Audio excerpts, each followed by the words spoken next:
Hi friends, అందరికీ welcome back to our channel Senapati's kitchen. ఈరోజు మనం ఎంతో హెల్దీ అయిన శాస్లెస్ కూర ఎలా చేసుకోవాలో చూసేద్దామండి. ఇది ఎండాకాలంలో మాత్రమే దొరుకుతుంది. చాలా అంటే చాలా టేస్టీగా ఉంటుంది.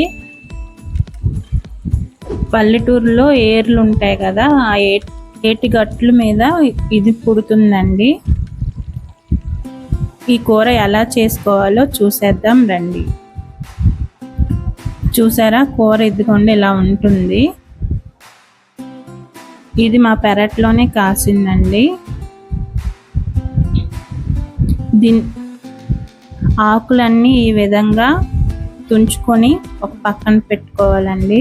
చూసారా, ఆకులు మాత్రమే తీసుకోవాలి, కాడలను పడేయాలి. నేను మొత్తం అదంతా తీసి ఇదిగోని చూపిస్తున్నాను. ఈ విధంగా తీసుకోవాలి. ఇది పక్కన పెట్టుకుందాం. ఇప్పుడు పొయ్యి వెలిగించుకొని పొయ్యి మీద కొండ పెట్టుకొని కొండ వేడైన తర్వాత 4-5 టేబుల్ స్పూన్ల ఆయిల్ వేసుకోవాలి. ఆయిల్ వేడైన తర్వాత పచ్చిశనగపప్పు, మినపప్పు, ఆవాలు, కొంచెం జీలకర్ర వేసుకోవాలి.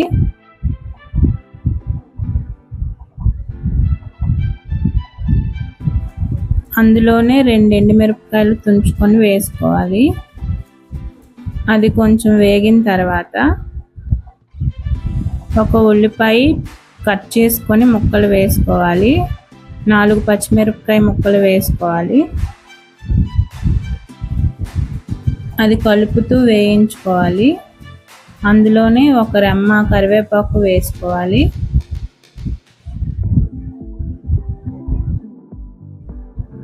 అది కలుపుతూ వేగిన తర్వాత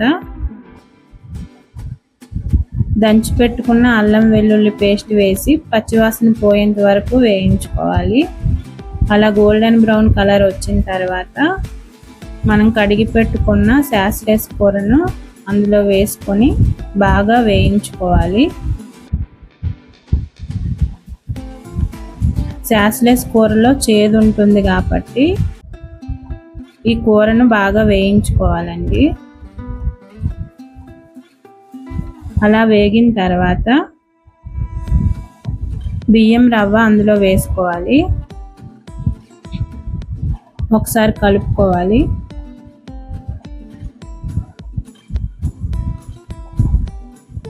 దీంట్లో మనం నానబెట్టి పులుసు తీసుకున్న చింతపండు రసాన్ని వేసుకోవాలి.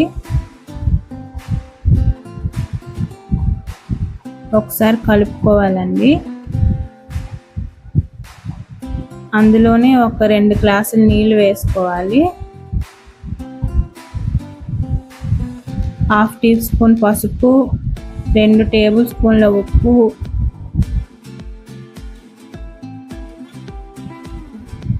3 టేబుల్ స్పూన్ల కారం వేసుకోవాలి.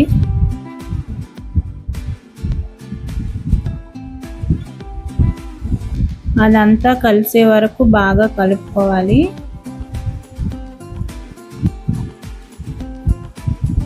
బియ్యం రవ్వ వేసుకున్నాం కదా, ఉండలు కట్టకుండా ఉండడానికి మధ్య మధ్యలో బాగా కలుపుకోవాలండి. ఒక 10 నిమిషాల పాటు కలుపుతూ ఉడికించుకోవాలి.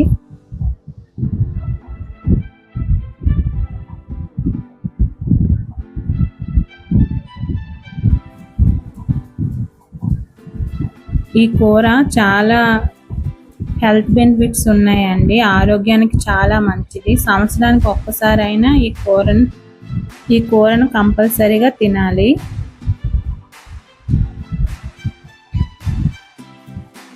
ఒక 10 నిమిషాల తర్వాత చూసారా, ఈ కన్సిస్టెన్సీ వచ్చిన తర్వాత ఉప్పు కారం సరిపోయిందో లేదో ఒకసారి చూసుకొని, సరిపోకపోతే అడ్జస్ట్ చేసుకోండి. అంతేనండి, ఎంతో టేస్టీ అయిన శాస్లెస్ కూర పులుసు రెడీ. ఈ పులుసు మా నాన్న తిని చెప్తారు ఎలా ఉందో, ఒకసారి వినండి.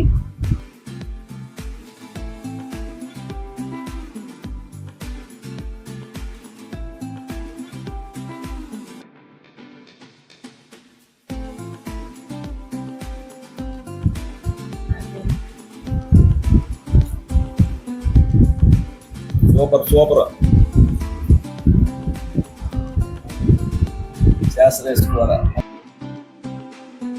ఈ రెసిపీ మీకు నచ్చినట్లయితే మీరు మీ ఇంట్లో ట్రై చేసి మీకు ఎలా వచ్చిందో కామెంట్ చేయండి. అలాగే లైక్ చేయండి, షేర్ చేయండి. ఇలాంటి రెసిపీస్ ఇంకా కావాలనుకుంటే మా ఛానల్ని సబ్స్క్రైబ్ చేసుకోండి. Thank you for watching.